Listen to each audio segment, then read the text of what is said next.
When my wife decided to divorce me to be with a rich man, my daughter refused to stay with me because I was poor. Now they both came back to me for help because that man left them with nothing. So here's the thing about working 2 jobs to keep your family afloat. You think everyone appreciates the sacrifice, but sometimes you're dead wrong. I was pulling doubles at the factory and weekends doing construction, barely seeing daylight. All so my wife and 15-year-old daughter could have a decent roof over their heads and food on the table. Nothing fancy, mind you, but we weren't starving either. My daughter Sarah was your typical teenager, always wanting the latest iPhone, designer clothes, trips to the mall with her friends. I couldn't give her everything she wanted, but I made sure she had what she needed. School supplies, decent clothes, a little spending money here and there. I thought she understood that Dad was busting his back to provide for the family. Boy, was I wrong. It was a Tuesday evening when my world completely flipped upside down. I just finished a 14-hour shift, my back was killing me, and all I wanted was to grab a beer, maybe catch some TV with my family. Instead, I walked into what felt like a bad episode of some soap opera. There, sitting in my living room like he owned the place, was some guy I'd never seen before. Expensive suit, gold watch that probably cost more than my monthly salary, and this smug smile that made my stomach turn. My wife, Lisa, was sitting next to him, closer than she should have been to any man who wasn't her husband. The moment I walked through that door, I knew something was seriously wrong. The air felt thick, like when you know a storm's coming but you can't see the clouds yet. Sarah was nowhere to be seen, probably upstairs doing homework or scrolling through social media like any normal teenager would be doing. Lisa looked at me with this expression I'd never seen before. Not guilt, not embarrassment, more like annoyance that I'd interrupted something important. The stranger stood up, extended his hand like we were meeting at some business conference, and introduced himself as Richard. Richard something or other, with a fancy last name I can't even remember now. That's when Lisa dropped a bomb that shattered everything I thought I knew about my life. She explained, in the most casual tone imaginable, that she was tired of struggling, tired of clipping coupons, tired of shopping at discount stores, tired of explaining to her friends why we couldn't afford vacation trips or nice dinners out. Richard here could give her all the things I never could: fancy restaurants, designer clothes, maybe even that house in the suburbs she'd been dreaming about for years. She made it sound so logical, so reasonable, like she was explaining why she preferred one brand of cereal over another. I stood there in my work clothes, still smelling like motor oil and sweat, watching my marriage dissolve in real time. The worst part wasn't even betrayal. It was how little remorse she showed. Like our 15 years together meant nothing compared to this guy's bank account. But here's what really kicked me in the gut. She'd already made up her mind without even talking to me about it. This wasn't conversation. It was an announcement. She was leaving, and she was taking Sarah with her. Richard chimed in with some nonsense about how children need stability and opportunities, how he could provide Sarah with private school education and college funds that I could never afford. He talked about her like she was some kind of business investment, not my daughter who I'd been raising since she was born. I wanted to punch his perfect teeth in, but I'm not that kind of guy. Instead, I just stood there processing the fact that my family was being bought out from under me by some rich dude who probably saw my wife as another trophy to add to his collection. The house felt different after that conversation. Everything looked the same furniture, same family photos on the walls, same coffee mug I'd used that morning, but it all felt foreign now, like I was looking at someone else's life through a window. Lisa started packing her things that very night. Sarah came downstairs eventually, took one look at the suitcases and her mom's determined expression, and just nodded like she'd been expecting this moment her whole life. That hurt more than I care to admit. Over the next few days, I watched my family prepare to leave me for a better offer. No tears, no second thoughts, just practical discussions about moving schedules and forwarding addresses. It was like watching strangers plan a business merger. The divorce papers came faster than I expected. Lisa's new boyfriend had connections, apparently, and money makes everything move quicker through the system. I signed them sitting alone at my kitchen table, wondering how 15 years of marriage could be reduced to a stack of legal documents. But the real test was still coming. The custody hearing would determine whether I get to remain Sarah's father, or just become a guy who sends child support checks twice a month. That's when I'd find out if my daughter valued our relationship more than Richard's promises of a better life. Spoiler alert, I wasn't prepared for how that conversation was going to go. So there I was, sitting in a courtroom that smelled like old wood and broken dreams, facing the two people who used to be my whole world.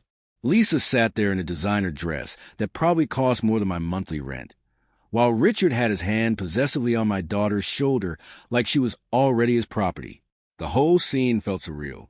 Here's this guy who'd known my daughter for maybe 3 months, acting like some kind of father figure, while the man who'd been there for every scrape knee, every school play, every late-night fever, sat across the room like a stranger. My lawyer was decent enough, but you could tell he was used to handling cases where both parents actually wanted their kids. This situation was different. This was about money, pure and simple. Richard's lawyer looked like he charged more per hour than I made in a week, all slick back hair and $1,000 suits. The judge seemed tired, like he'd seen the same story play out 100 times before. Families torn apart by greed, kids caught in the middle, everyone pretending it was about what's best for the child, when really it was about who had the bigger bank account. When the judge asked Sarah where she wanted to live, my heart stopped. This was my daughter, the little girl I used to read bedtime stories to, who used to run to me when she had nightmares. Surely she'd remember all those moments, all those years of love and sacrifice. She didn't even look at me when she answered, not even a glance. She stared straight ahead and announced that she wanted to live with her mother and Richard. Her voice was steady, confident, like she'd been practicing this moment. But here's the part that really destroyed me, her reasoning. She talked about restaurants and shopping trips, about the new iPhone Richard had already bought her, about the car they'd promised when she turned 16. She painted this picture of a perfect life filled with material things I could never provide. She used the phrase normal life, like our years together had been some kind of punishment she'd been forced to endure. Like all those times I worked double shifts so she could go on school trips or buy those expensive sneakers, she had it meant nothing compared to Richard's credit card. Richard leaned over and whispered something in her ear, and she nodded like they were sharing some private joke. That's when it hit me. This wasn't just about money. This guy had been poisoning her against me, making her believe that financial struggle was somehow my fault, that I was holding her back from the life she deserved. The worst part was watching Lisa sit there with this satisfied expression, like she just won some kind of game. She'd successfully convinced our daughter that love doesn't pay the bills, that security trumps everything else, including family loyalty. My lawyer tried to argue that stability wasn't just about money, that emotional bonds and consistent parenting mattered more than material possessions. But you could see in the judge's eyes that he'd already made up his mind. Why would any kid choose a modest apartment over a mansion? Why pick a father who worked construction over a stepfather who owned his own company? Sarah's testimony continued, and with each word, I felt like I was shrinking in my chair. She talked about being embarrassed when a friend saw our old car, about having to explain why she couldn't afford the same clothes as everyone else at school. She mentioned specific moments that cut deep, like when she had to decline a ski trip with friends because we couldn't afford it, or when Richard took her shopping and bought her more in one afternoon than I typically spent on her in 3 months. Everything came back to money and what it could buy. Richard's smug expression never changed throughout the entire proceeding.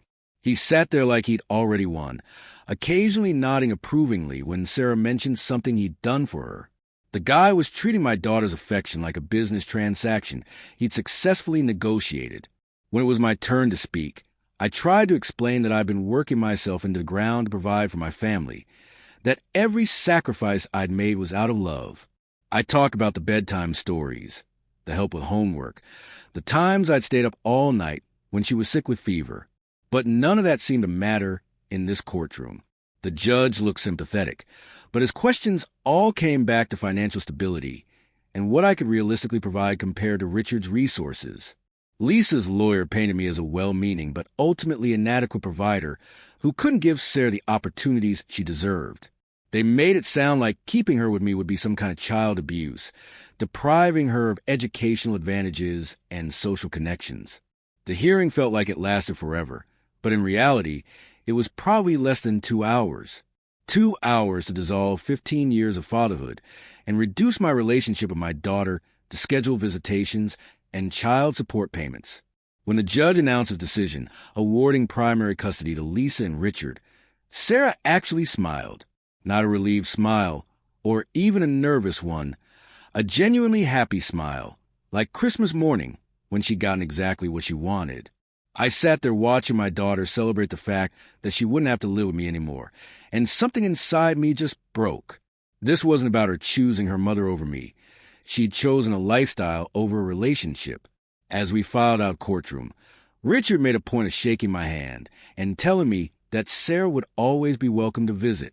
His tone was magnanimous, like he was doing me some kind of favor by allowing me access to my own daughter. That's when he leaned in close and delivered the line that would haunt me for years. Kids need more than love, buddy. They need opportunities. Maybe now she'll have a real chance at success. I drove home to an empty house that still smelled like Sarah's shampoo. Still had her drawings on a refrigerator from when she was younger. All those memories felt like evidence of the crime I'd apparently committed. The crime of not being rich enough to keep my family together. That night, I made myself a promise. If money was what it took to matter in this world, then I was going to get money. Not for them. They'd made their choice clear enough. But for me, so I'd never feel this powerless again. For years. That's how long it took me to go from factory worker to business owner. From the guy who couldn't afford his daughter's love to someone who had more money than I knew what to do with. Funny how motivation works when you've got nothing left to lose. I threw myself into work like a man possessed. Started a small contracting business with my savings. Took every job I could find, reinvested every penny. 18-hour days became normal. Sleep was for people who had time for it. I was building something bigger than just a business. I was building proof that I wasn't the failure my family thought I was.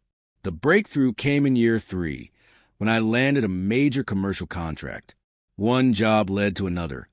Word spread about quality work at fair prices, and suddenly I had more business than I could handle.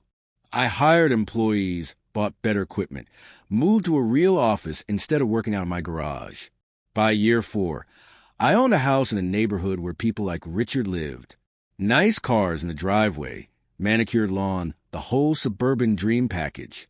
I had money in the bank, investments, respect in the community. Everything my ex-wife had said I could never provide. But here's the thing about success when it comes from pain. It doesn't fill the hole that got carved out of you. Sure, I felt satisfaction when I signed big contracts or when competitors tried to poach my employees. But every achievement fell hollow because the people I'd most wanted to impress had already written me off. I'd hear about Sarah through mutual friends occasionally. She was doing well in school, had gotten that car Richard promised, was talking about college. Part of me was proud, but a bigger part wondered if she ever thought about her old dad who used to help with her math homework. Then came that evening in October when everything changed again. I was sitting in my home office, reviewing contracts for the next week, when I heard a knock at the front door. Not the doorbell, an actual knock, hesitant and uncertain. I wasn't expecting anyone, and most people who knew me well enough to visit would have called first. When I opened the door, I literally didn't recognize the person standing there for a few seconds. Sarah stood on my doorstep, but she wasn't a confident teenager who'd smiled in that courtroom 4 years earlier. She was 19 now, officially an adult, but she looked younger somehow. Her eyes were red and puffy. Her hair was a mess, and she was wearing clothes that had seen better days. The girl who'd once demanded designer, everything was standing there in a wrinkled t-shirt and jeans with holes that weren't the fashionable kind. She looked like she'd been crying for hours, maybe days. For a moment, neither of us said anything. I was processing the fact that my daughter was actually standing in front of me after 4 years of minimal contact, while she seemed to be gathering courage for whatever she'd come to say. When she finally spoke, her voice cracked on the first word.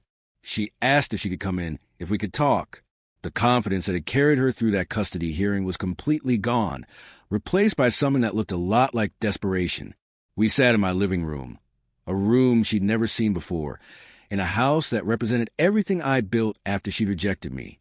I offered her something to drink, trying to process this surreal situation. My daughter, who'd chosen money over family, was sitting in my successful life asking for help. She started talking, and the story that came out was like watching a movie in reverse. Everything that had seemed so perfect 4 years ago had slowly crumbled into something ugly and painful. Richard, it turned out, wasn't the generous father figure he pretended to be.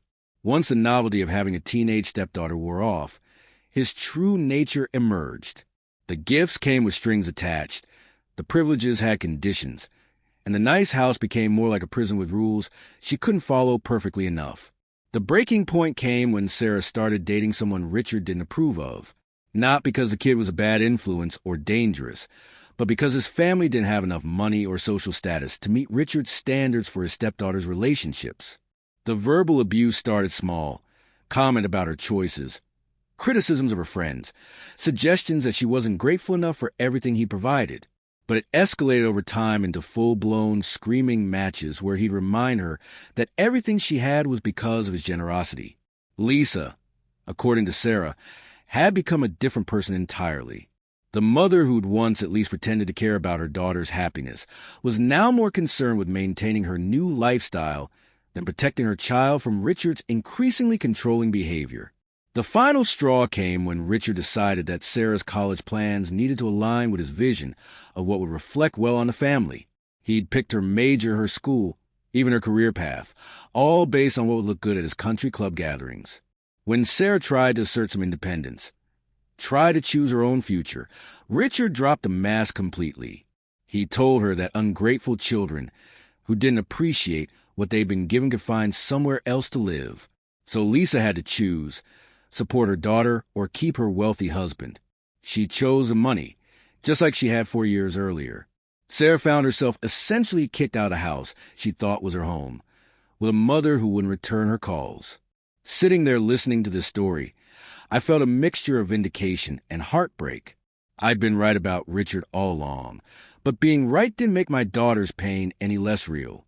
The life she'd chosen over me had turned into a nightmare. But here's what really got to me.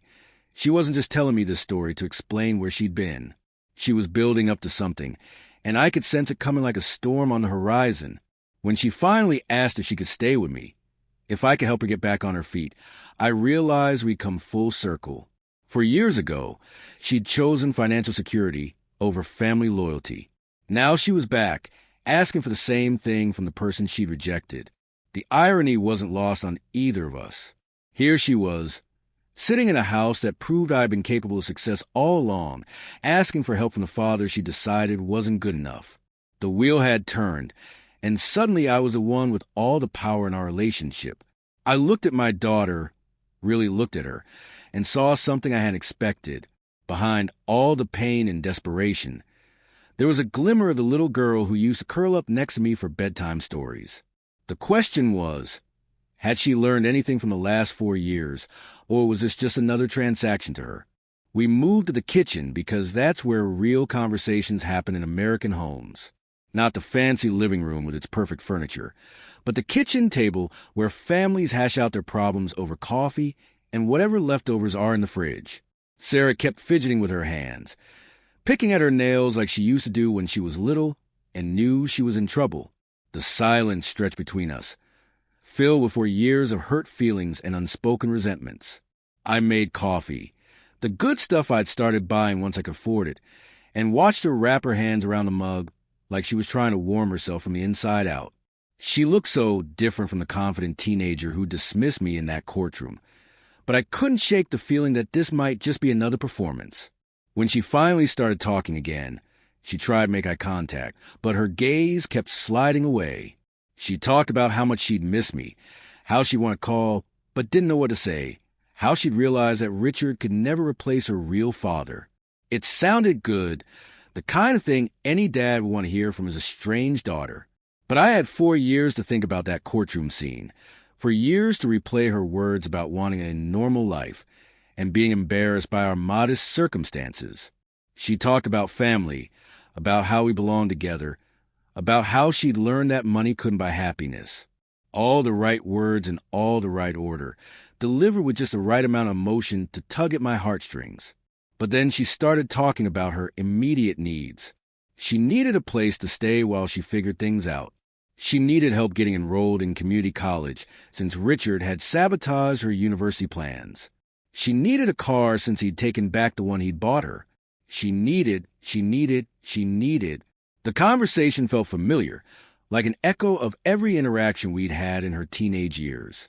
Sarah had always been good at framing her wants as emotional needs, at making her requests sound like they were really about our relationship rather than what she could get from me.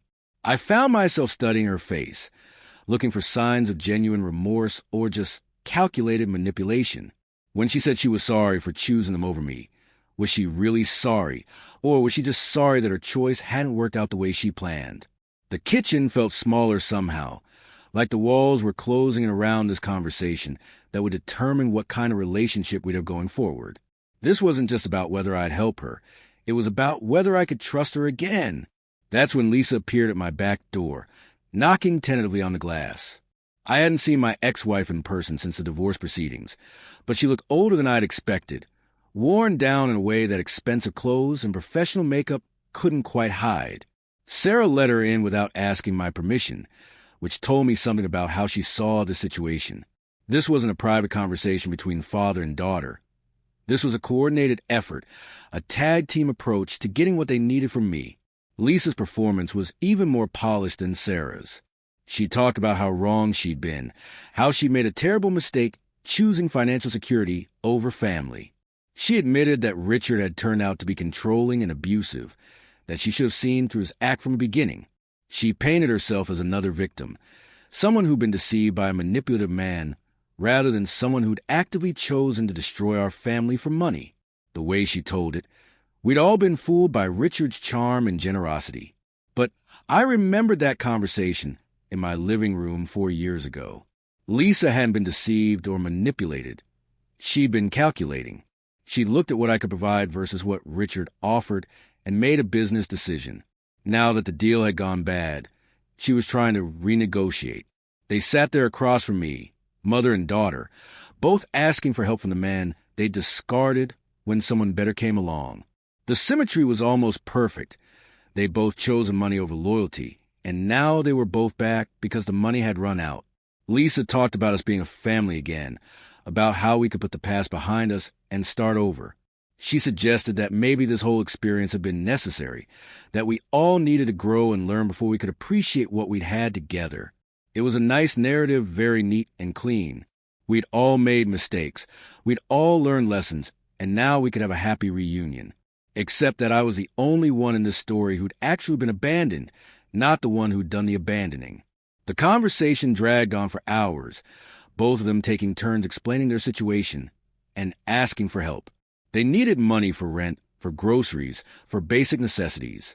They painted a picture of themselves as destitute and desperate, with nowhere else to turn. But here's what struck me. Neither of them seemed to understand that their current predicament was a direct result of the choices they'd made. They presented their problems like random misfortunes that had happened to them, not consequences they brought on themselves.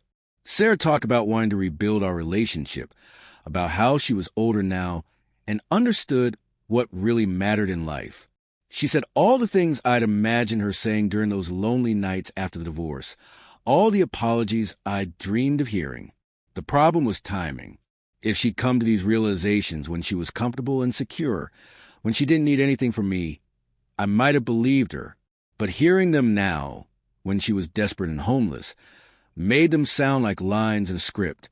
Lisa jumped in whenever Sarah's arguments seemed to be losing momentum, adding her own pleas about family and second chances. They worked together like a practice sales team, each one reinforcing the other's points, trying to wear down my resistance through sheer persistence. I sat there listening to both of them, these two people who'd once been my whole world, and realized that I felt nothing. Not anger, not love, not even pity. Just a cold, clear understanding of exactly what this conversation was really about. They weren't here because they'd learned to value family over money. They were here because their money had run out, and they needed a new source of financial support. I'd gone from being inadequate to being useful, but I was still just a means to an end in their minds. The kitchen had grown dark while we talked, and I could see our reflections in the window over the sink. 3 people sitting around a table. But we weren't a family having a reunion. We were strangers negotiating a business transaction. When they finally stopped talking and looked at me expectantly, waiting for my response, I realized I had a choice to make. I could let my heart overrule my head and welcome them back, pretending that their motivations didn't matter as long as we were together again. Or I could acknowledge the reality of who they'd shown themselves to be and respond accordingly. The decision would define not just our future relationship, but how I saw myself as a man who'd learned some hard lessons about love, loyalty, and the price of both. I looked at these 2 women sitting across from me in my kitchen, and something clicked into place. Maybe it was the way Lisa kept glancing around, mentally calculating the value of my appliances and furniture. Maybe it was how Sarah's tears seemed to turn on and off depending on how I was responding to her requests. The silence stretched out until it became uncomfortable, but I wasn't ready to fill it yet. I needed them to sit with the weight of what they were asking, to really understand what this moment meant. For years ago, when I was struggling to keep our family afloat, when I was working myself into the ground trying to provide for them, they looked at me and decided I wasn't enough, not just financially. They decided that I, as a person, wasn't worth staying with unless I could match Richard's bank account. Now here they were, using words like family and love and second chances, but the underlying message was exactly the same. They needed something from me, and they were willing to say whatever it took to get it. Lisa started crying first, those perfectly timed tears that had always been her secret weapon during arguments. She talked about how sorry she was, how she'd made the biggest mistake of her life, how she'd never stopped loving me despite everything that had happened. But I remembered the coldness in her eyes when she'd told me about Richard, the way she laid out her decision, like a business merger. This wasn't the same woman who used to curl up next to me on Sunday mornings. This was someone who'd learned that emotions could be weaponized when you needed something. Sarah joined in with her own waterworks, reaching across the table to grab my hand. Her skin was soft, softer than mine had ever been, even after 4 years of success. She'd never worked the kind of jobs that leave permanent calluses, never sacrificed her body for someone else's security. She talked about being young and stupid, about not understanding what really mattered until it was too late. She painted herself as a victim of her own immaturity, rather than someone who'd made a calculated choice to abandon her father for a better deal. The performance was impressive. I'll give them that. They hit all the right emotional notes, used all the right phrases about family and forgiveness, and starting over. If this had been a movie, the audience would have been rooting for the reconciliation, for the heartwarming reunion that would prove that love conquers all.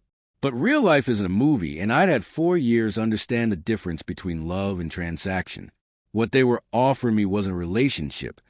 It was a business arrangement dressed up in the language of family. I let them finish their presentations before I spoke. When I finally opened my mouth, my voice was calmer than I'd expected it to be. I wasn't angry anymore, just tired of pretending that their motivations weren't exactly what they appeared to be. I told them I'd help financially. I wasn't heartless, and despite everything, I didn't want to see them homeless. I'd set them up in a decent apartment, make sure they had enough money to get back on their feet.